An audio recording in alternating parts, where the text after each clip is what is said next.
ایک واقعہ سنانا چاہتا ہوں، بڑے دھیان سے سنیے گا۔ حضرت علقمہ ہے، اللہ کے نبی علیہ الصلوۃ والسلام کے صحابی ہے، ان کے انتقال کا وقت قریب آ گیا، سکرات کی حالت میں ہیں، تڑپ رہے ہیں، لیکن ان کی زبان سے کلمہ نہیں نکل رہا ہے۔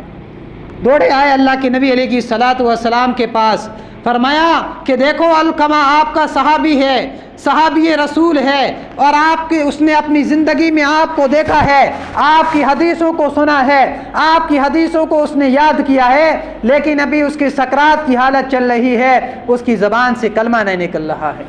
اللہ کے نبی علیہ الصلوۃ والسلام نے فرمایا کہ جاؤ اس کے والدین میں سے اگر کوئی زندہ ہے تو اسے میرے پاس بلا کے لے آؤ۔ فرمایا صحابہ اکرام نے کہا کہ اس کی ایک بوڑھی والدہ زندہ ہے۔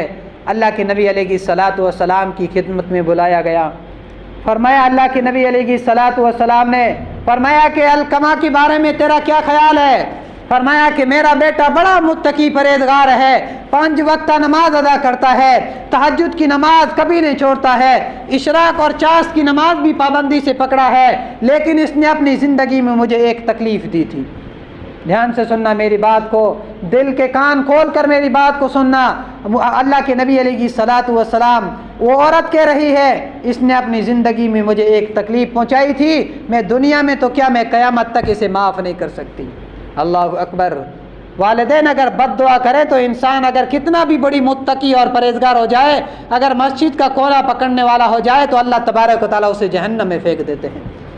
اگر والدین کی ناراضگی ہے تو اللہ تبارک و تعالیٰ بھی ناراض ہے، اگر والدین راضی ہے تو اللہ بھی راضی ہے۔ میں عرض کر رہا تھا کہ وہ عورت کہنے لگی کہ ایک دن یہ میرے بیٹے کی جوانی تھی اور اس کی بیوی اور میرے درمیان کچھ انبن ہو گئی۔ ہوتا ہے اگر گھر میں گھریلو جھگڑے ہوا کرتے ہیں کہ کبھی کبھی جھگڑے بھی ہوا کرتے ہیں تو انہیں مصلحت کے ساتھ سلجھانا چاہیے۔ تو کہ وہ عورت کہنے لگی کہ جیسے ہی میرا بیٹا گھر آیا تو اس کی بیوی نے اس کو اپنے شوہر کو کچھ باتیں سنا دی، کچھ ایسی باتیں سنا دی کہ تیری ماں نے مجھے یہ کہا ہوگا، یہ کہا ہوگا۔ جیسے ہی میرا بیٹا میرے پاس آیا اور میں اپنے درد دل کو سنا رہی تھی، اور جو میرے بیٹے کی بیوی نے جو میرے ساتھ بدسلوکی کی وہ اپنے بیٹے کو میں سنا رہی تھی، جیسے ہی ماں نے وہ باتیں سنائی تو اس جوان نے اپنا جوان ہاتھ اٹھایا اور ماں کے چہرے پر تھپڑ کی دے ماری۔ اللہ اکبر۔ اللہ کے نبی نے فرمایا کہ صحابہ کی جماعت لکڑیوں کو جمع کیا جائے اور ایک لمبی چوڑی آگ کو بہکایا جائے۔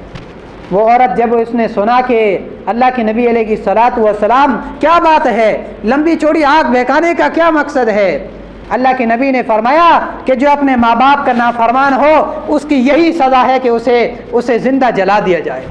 جیسے ہی اس عورت نے سنا وہ چیخ کر چلا کر کہنے لگی، نا اللہ کے رسول نا، میرے بیٹے کو آگ سے بچا لیجئے، میرے بیٹے کو زندہ مت جلائیے۔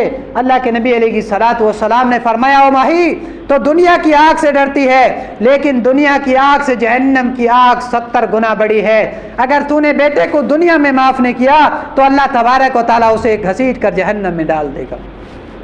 وہ عورت چلا کر کہنے لگی، اللہ کے نبی علیہ الصلوۃ والسلام، میں آپ کو گواہ بناتی ہوں اور آپ کے صحابہ کو گواہ بناتی ہوں، میں نے میرے بیٹے کو دنیا میں بھی معاف کر دیا اور میں نے میرے بیٹے کو آخرت میں بھی معاف کر دیا۔ جیسے ہی اس کی ماں نے یہ جملہ کہا، حضرت علقمہ کی زبان سے کلمہ شہادت لا الہ الا اللہ محمد رسول اللہ جاری ہو گیا۔